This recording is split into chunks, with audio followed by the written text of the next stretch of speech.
ही लहान मुलं आहे. जनरली बिबट्या काय करतो तुम्हाला सांगतो. बिबट्या आहे ना, हाईट बघतो, किती उंच आहे, किती मोठं दिसतंय, त्याच्यावरती तो ठरवतो अटॅक करायचं की नाही. ही साईज पटकन तो अटॅक करू शकतो. आता अजून तरी ह्या बिबट्यानी, जे काय आपल्या एरियात बिबटे फिरत आहेत, त्यांनी कुठल्याही लहान मुलावर पण अटॅक केलेला नाहीये. तो फक्त डुक्कर किंवा असे लहान प्राणी खातोय. त्यामुळे धोका नाहीये, पण आपण काळजी घ्यायची. विशेषतः एवढ्या साईजची मुलं सांभाळायची. यांना एकटं दुकटं पाठवायचं नाही. मोठ्या माणसांनी पण कधी असं खाली बसायचं नाही. खाली बसलेले असाल चूल पेटवायला, गवत कापायला, तर तुमच्यावर अटॅक होऊ शकतो. उभे असाल, आणि उभे असल्यावर पण अजून तुम्ही, तुमच्याकडे काय वस्तू असेल, बॅग असेल, काय असेल, जॅकेट असेल, तर पटकन जॅकेट उघडायचं. जॅकेट पटकन ओपन करायचं आणि जॅकेट वर कर, पटकन वर कर, जॅकेट पटकन उघड, वर कर. असं, हा, हे बघ, हे असं झालं पाहिजे. हे बघा सगळ्यांनी, हे असं करायचं. जॅकेट असेल, पटकन असं उघडायचं आणि उभं राहायचं. तो परत फिरून जातो. त्याला असं लांबून दिसतो की हा मोठा प्राणी आहे. त्याला माहित नाही की हे जॅकेट आहे.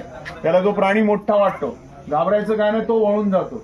समोरून बिबट्या आला, असा अचानक कुठे दिसला तर त्याच्या समोरून असे धावत पळू नका. धावायचं नाही. बिबट्या आला, तुम्ही पण थांबा. तो रस्ता बदलून निघून जाईल. तो बिबट्या असा आला म्हणून तुम्ही उलटे धावू नका किंवा त्याच्या समोरून धावत जाऊ नका.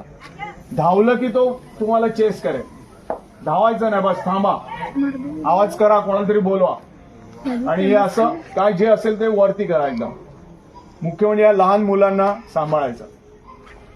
छोटी मुलं शाळेत सोडायला जा, त्यांना सोबत जा, व्हॅनमध्ये बसेपर्यंत त्यांच्याबरोबर जा, किंवा मेन एरियात जा. रात्रीचं थोडीशी शेकोटी पेटवून ठेवा.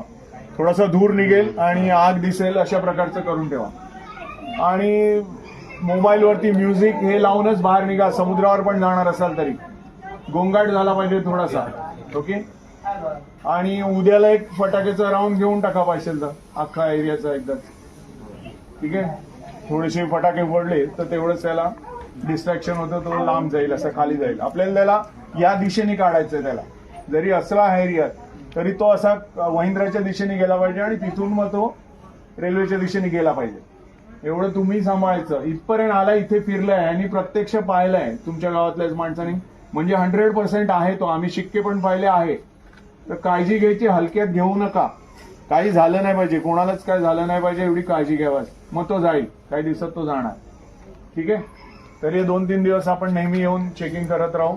पण तुम्ही लहान मुलांना सांभाळा, म्हाताऱ्या माणसांना सांभाळा. आणि हे मोबाईलवरचे हिरो लोक फिरत असतात ना, नेटवर्क शोधत एकटे, किंवा कोणाशी चॅटिंग करायला कॉर्नरला जाऊन बोलत असतात ना, त्यांना सांगा तसं करू नका थोडे दिवस, नाही तर झालं, ठीक आहे.